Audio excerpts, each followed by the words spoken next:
10 dôvodov, prečo začať používať ricínový olej. Ricínový olej má široké využitie v ošetrovaní kože. Pomáha pri zápale, popáleninách a mykotických ochoreniach kože. Je účinným balzamom po opaľovaní, poskytujúc úľavu a hydratáciu po kožke.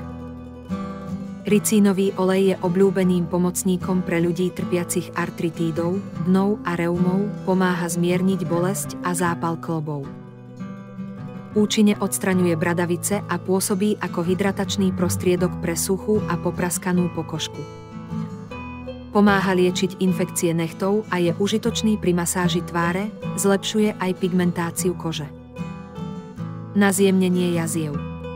Ricínový olej obsahuje mastné kyseliny, ktoré prenikajú hlboko do pokožky a pomáhajú jej regenerácii.